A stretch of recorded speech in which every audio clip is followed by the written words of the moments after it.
Good afternoon! Alors aujourd'hui, petite vidéo sur la partie 4 du texte Le Petit Chaperon Vert. On va faire d'abord un rappel de la partie 3 parce que c'était avant les vacances et que peut-être qu'on s'en souvient plus.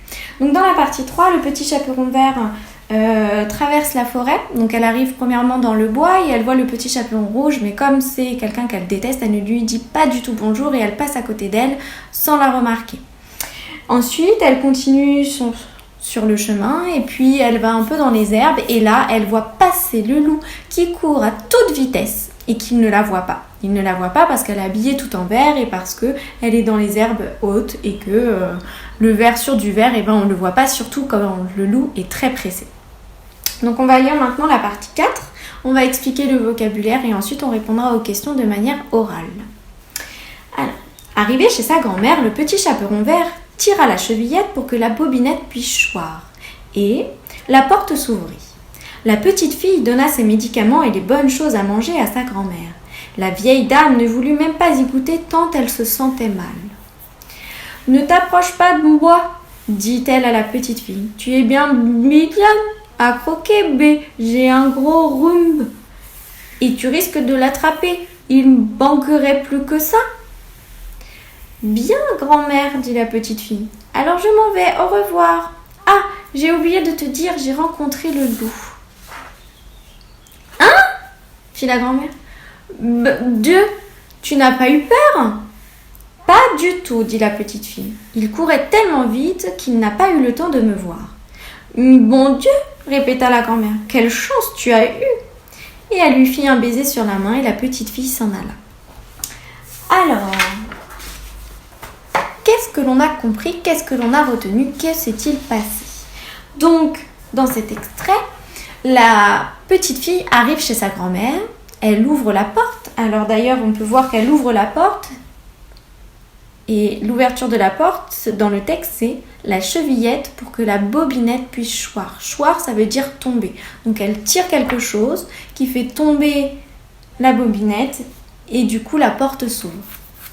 Donc elle donne à sa grand-mère qui est malade, qui a un rhume, d'ailleurs elle parle un peu du nez, elle donne ses médicaments et les bonnes choses à manger. Elle raconte également qu'elle a vu le loup, mais qu'elle n'a pas eu très peur parce que le loup allait beaucoup trop vite pour qu'il puisse la voir. Voilà, alors du coup j'ai expliqué ça, donc je pense que le reste vous avez tout compris, il n'y avait pas d'autres mots à part le mot choir qui veut dire tomber, et donc cette petite tournure de phrase, tirer la chevillette pour que la bobinette puisse choir. Donc c'était les anciennes ouvertures un peu à l'époque des rois. Alors, question de la partie 4. Que fait le Petit Chaperon Vert pour ouvrir la porte? Alors, on avait le choix entre elle appuie sur la sonnette, elle tire la chevillette et la bobinette chérera, elle appuie sur la poignée. Alors, on vient de voir que la tournure des phrases pour ouvrir la porte, c'était « tire la chevillette et la bobinette chérera ». Donc, la bobinette tomba. Question numéro 2. Que fait la petite fille une fois avec sa grand-mère? Elle lui fait un bisou, elle fait le ménage, elle fait la cuisine ou elle lui donne ses médicaments et à manger? Alors, dans le texte, sa grand-mère, on dit « La petite fille donna ses médicaments et les bonnes choses à manger à sa grand-mère ». La vieille dame ne voulut même pas écouter tant elle se sentait mal. Donc, elle lui donne juste les choses à manger et elle ne s'approche pas d'elle parce qu'elle n'a pas envie que sa petite fille tombe malade.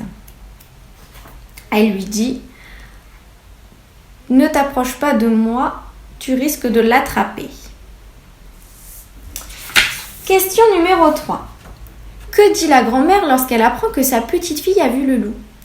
Elle lui demande si elle a eu peur, elle lui demande si le loup lui a parlé, ou elle lui demande s'il était grand et velu. Alors, on regarde dans le texte. Et tu n'as pas eu peur? Pas du tout, dit la petite fille. Donc, la réponse à cette question, c'était elle lui demande si elle a eu peur.